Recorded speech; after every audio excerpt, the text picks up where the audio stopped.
Personally, I like to see the 2-3-0 just for the extra burst damage for when you get level 6. But I don't mind it too much. It's okay.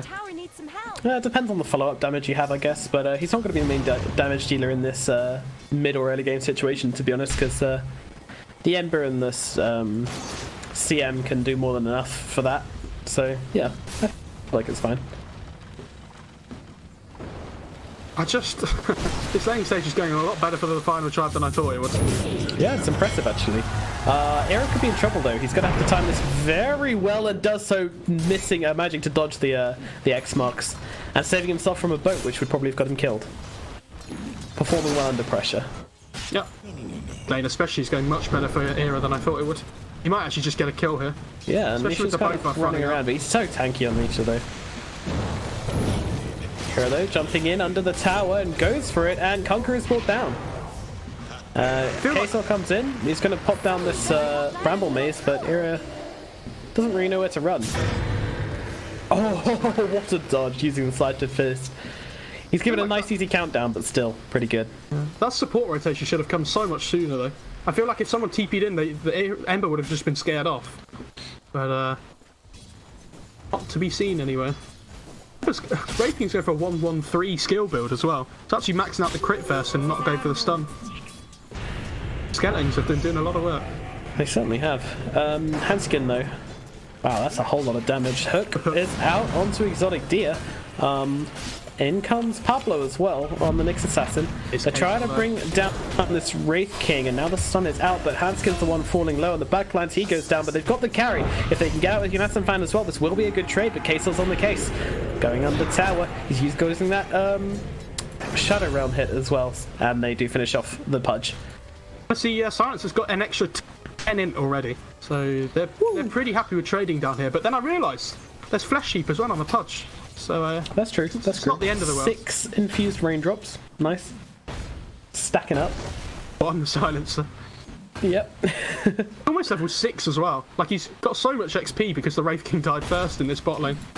Yeah, I think Wraith King takes a step back here. You know, just embrace your new carry. Wraith King plays the support, right? Sure. Why not? Perfect. Stun. Oh, Pablo, he wants to use it, he finally uses it as the Frostbite comes out as well. They'll use the hook as well. Exotic Deer, no way does he survive this. Finally they bring him down, but it takes them a while. You know, sometimes taking a bit of damage in response. Hanskin? He's going to be alright. He's got 4-1 charges if he needs them. Yep, decides to pop them. All this fighting though, really... Oh, he just about survives as well. Okay. Yeah, all this fighting in the top lane, in the bot lane, sorry, is really helping the Bloodseeker up top though with the thirst. Oh yeah. Just happy. Yeah, Paytos only on 37 CS and Charlie on 46. You know, that's kind of the dominant performance we've expected to see from Bloodseekers. If anything, it might be a little bit underwhelming compared to what we see most Bloodseekers doing. But yeah, in we go, just tearing them apart. Kaysor trying to do a bit here, but I mean, if with the yeah, I think he's going to get chased down here. He's still taking damage inside that Shadow Realm. And in comes a Bloodseeker, and now the Sash TP's in as well. That's a big mistake. Underestimating how much this Bloodseeker and Eric can do while silenced. Pretty questionable. Now they're going for the Kunkka, but Kunkka's got a haste rune. And Yunasan Fan. Oh dear. Where are the tips?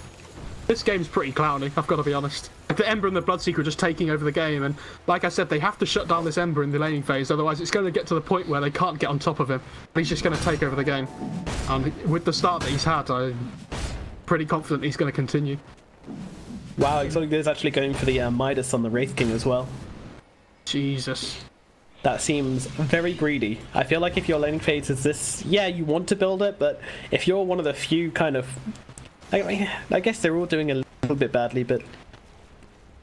None of them are doing particularly well. Exactly. Yeah. Maybe it's a good call, actually. Maybe I support it. Anyway, Conquer in the middle lane gets stunned up by Pablo. The boat will be called in, but Era's just kind of playing around. They got to move out of the silence, but now they can jump back in and try and take down this Conquer. Sorry, that was the silence on that team, but... Yeah, 3 heroes into mid, kill the Conquer, secure a little bit more space for Era to farm up. I like the play. Yeah, great rotations coming in by the Bloodseeker. Just walks back to the top lane again. Whenever that ruptures off cooldown, you really want to try and get something done with it.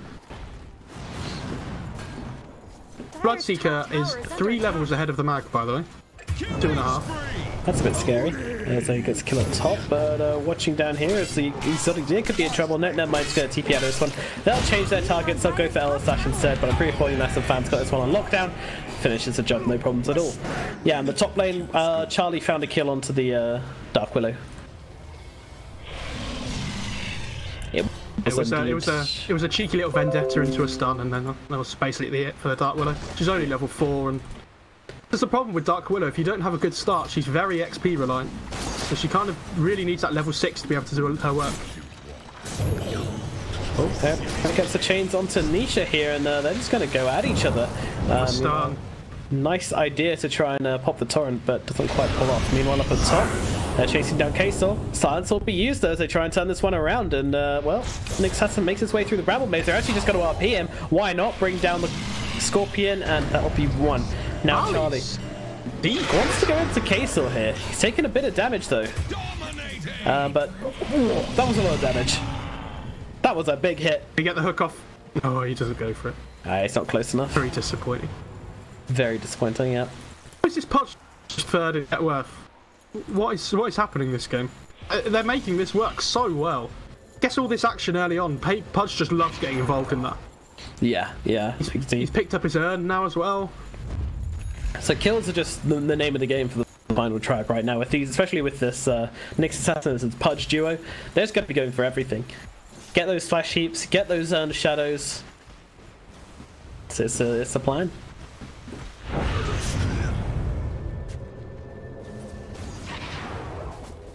Yeah, this Ember's building Yules for the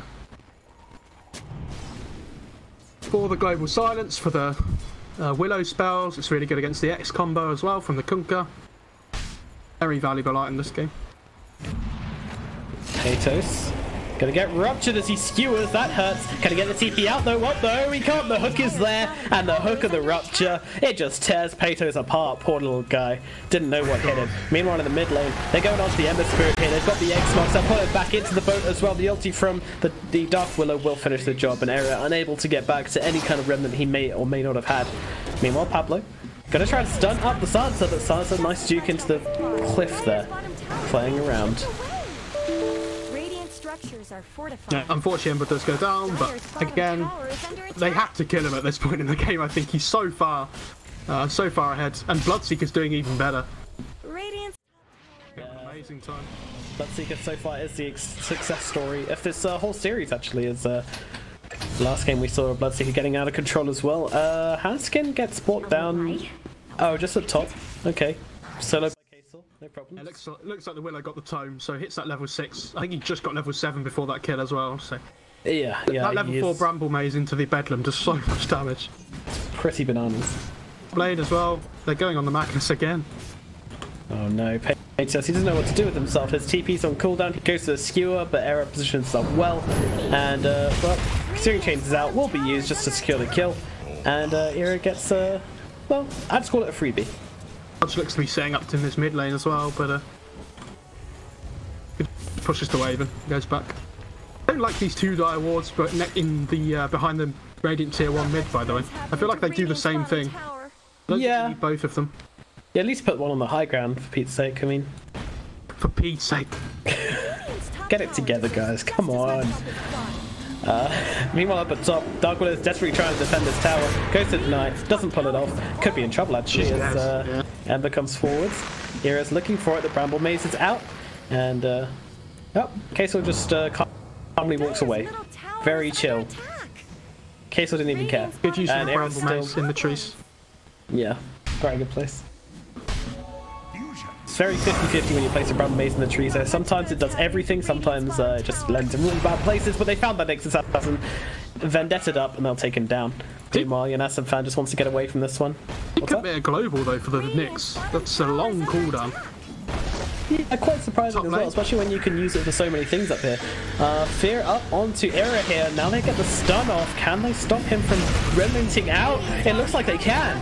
Nice little skewer there. Do you see that? Just into the Bramble Maze. Very good. Keeping him rooted. I felt like he had a split second there to get the Revenant off, but I might be wrong. Phew. Wraith King changed his mind and went for an armlet. I like this. They can fight. They don't have to fear the Pudge roaming their jungle because alone he can't really do anything to the Wraith King. I don't like this Bloodseeker's build though. I feel like he needs an item that's going to help him scale in this late game. I know they have the Ember in this late game situation, but something like even just a Maelstrom might have been okay. But it's a very good BKB game, and he needs it at some point. So if they just want to use this Bloodseeker to fight to help this Ember scale into the late game, then this is the right choice for them. Well, they have found Elder Sash, and they get a freebie there. They're finding good kills. Meanwhile, Charlie's just been farming. He's having a great game now. Which, considering last game where he had no space at all, translate to this game where he's got buckets and buckets of space. He's in an open field, skipping through with the rainbows and the sunshine. Yeah, one thing I forgot to mention before, by the way, is the hook rupture that we didn't really say anything about. So yeah, that's a classic. Yes, that was pretty fun. It does look like Janassan fans only going for the 1 point in Flesh Heap, choosing to level up the hook, getting that damage in, and of course the cooldown as well, all important. And down on the bottom lane, Charlie just keeps on going. Now the Dark Willow will TP in just as the scan ends perfectly, so they don't know that anybody else has TP'd in here. They think it's just a Wraith King. But they do decide to back out all the same. I think they do see the silencer. No, they don't. They're just being cautious. And Bramble may slightly off the mark, but they get the fit. No, they don't. Oh, split second. Pretty sure Crystal Maiden just saw her life flash before her eyes. All 16 minutes and 24 seconds of it. I hope this Crystal Maiden maxes out Frostbite next before the Aura. I feel like I talked about this last game a little bit, but sounds like Conquer, but Paytas is here. Skewers him back under the tower, and now there's going to be a boat coming on your head, and crabs do not like boats. As Pablo gets brought down, smoke is up. We just got a kill. We want another one. Let's go to this middle lane. We've got RP available, and we're not afraid to use it. Janassan fan farming up. Here we go. We got the X mark. Janassan fan goes, guys, I think I'm dead, and he will be gone. So it sounds 20 in. Might be the +1. Kasel's giving chase, but yeah, decides just to throw down the Cursed Crown and leave it be. Meanwhile, the RP is out onto Era. Can they keep him locked down? Well, he doesn't even have a remnant available, so they just silence anyway. They've got the ultimate, why not throw it out? And Kasel's on a killing spree as they bring down Era. New guys turning this game around, kill by kill. We expected a bloodbath, and I think that's what we're getting. 28 kills in 17 minutes. This is looking pretty good. I feel like that's a bit of a sloppy play from Final Tribe though, just to get picked off one by one. I feel like they could have just backed off as a team, waited for everybody to be alive again, and lost their mid-tier 1 as well, which is super important. Yep, but then again, Bloodseeker, the all-important hero of this game. Oh, Pablo's making a play onto Kasel but misses the stun. But at the same time, the Ember's just died 2 times in a row. Like I was talking about how good Ember was scaling into this mid to late game, and he's just been set back quite a lot by those 2 deaths. Yeah, quite surprising in fact, considering he's got this Yule's up, but he's still dying pretty quick.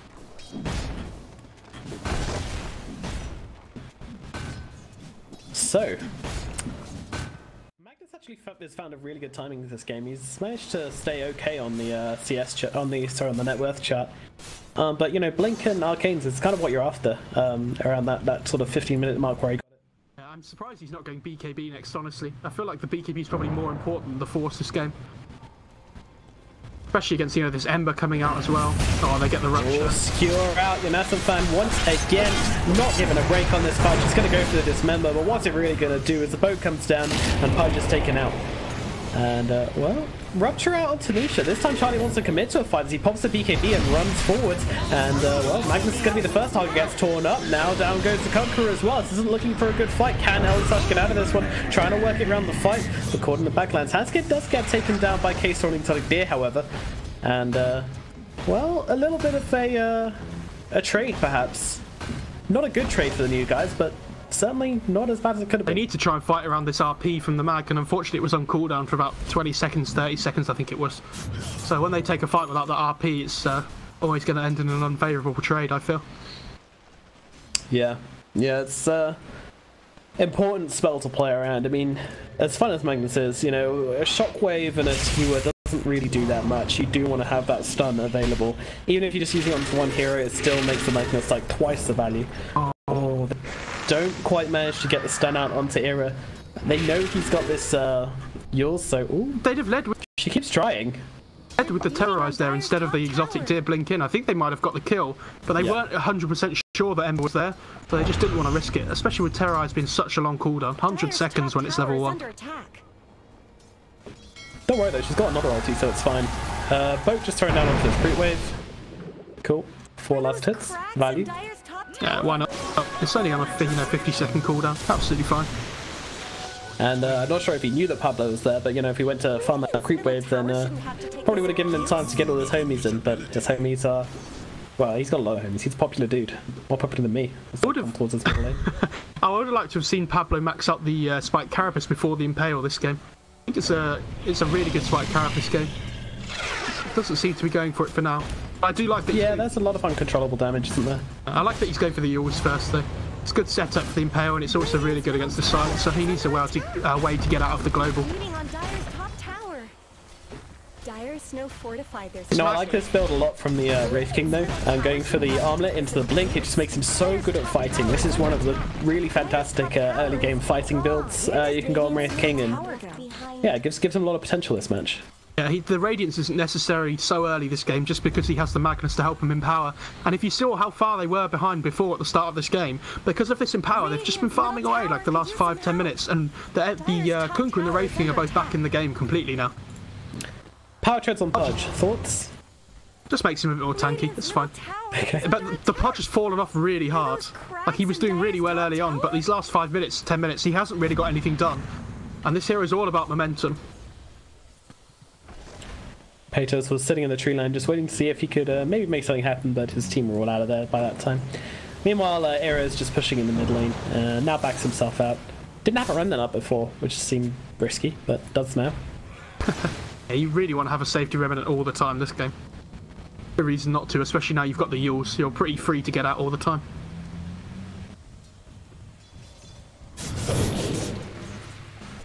And Aero's just making himself a complete pain. He's just kind of playing around this side of the map, sticking to the shadows, especially in this nighttime, being very far forwards and pushing in lanes and forcing new guys to really kind of hold a couple of heroes back, which is exactly what you want when you're playing this Nyx Pudge lineup.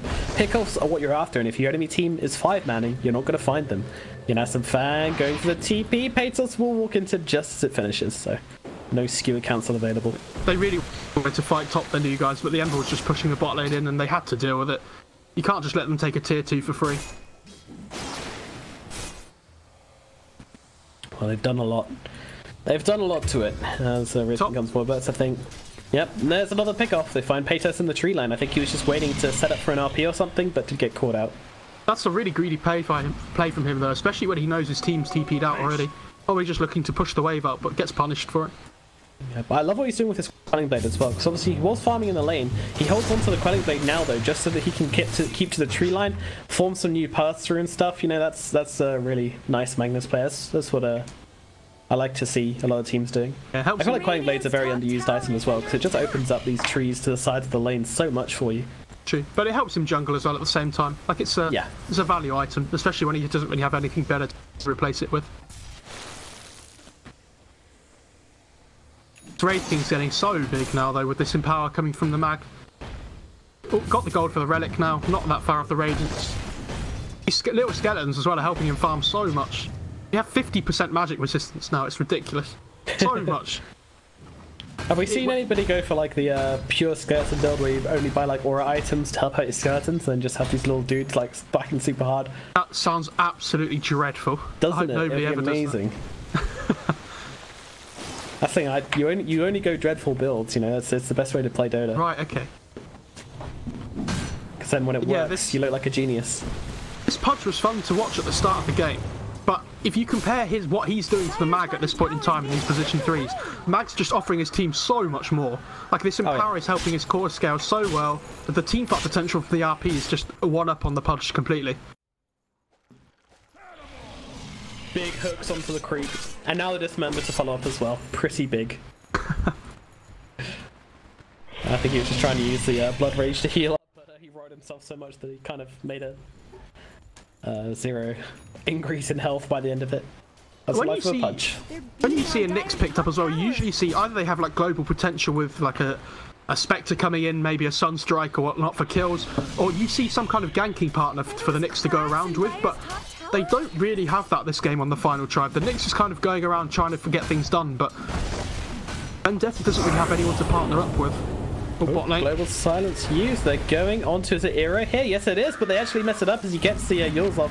And, well, the stuns from the Conqueror a little bit off the mark. Now Hansgen throwing out that ulti, trying to deal with damage to the Dark Willow. She is going to survive for now, but she's dropping very low, and Charlie sees her. Charlie sees everything. Now the RP is pretty big. It's onto 3, skewing them back into the Bramble Maze, and they get torn apart. Pablo trying to get away, but Yule's up in the tree line, and in they go. They surround him, and they take him in from every single angle. There's no way getting out of this one, Pablo. It's a 4-man team wipe. New guys, what a fight from them, and what a play from Peytos. As soon as the Bloodseeker runs into the Ramble Maze there, the fight's just over. Like, he didn't pop his BKB before. He's just stuck there, just stands there for a second, and Peytos is like, alright, whatever, I'll just have you. And what a good RP. And that hit by the Wraith King that nearly one-shot all of the rest of the heroes, by the way, wasn't a crit. So if this big RP comes out and this Wraith King blinks in on top and they get a couple of crits, everyone just dies. Who's in that RP? So much damage. Always did get short shrift. Well, as we enter the 26th minute of this game, and you guys have managed to pull off a little bit of a comeback here. If we just look at this net worth, we can see that Final Tribe were looking very convincing with their ganking lineup, but as expected, they've kind of started to fall behind. They couldn't keep up the momentum, and I feel like Magnus is really good in that sort of situation. You know, just take 1 RP, he's thinking about it. Not sure he should be. Pablo throws down the stun onto Silencer, follow it up with a hook. Some fan, well, you know, I'd give that a solid sort of 6 out of 10 hook. It was a pretty easy setup for him. The guy was standing still, but still nice positioning. It was good team play, if anything, because they got the kill without really committing anything too hard. Like, it's just a slight chains to a long-range impale into a long-range hook. And they had no chance of losing anybody there for that kill. A lot of skeletons. I like this blink that Pudge is going for, though, as well. They have to be able to get onto the back lines and pick off heroes like the Silencer before they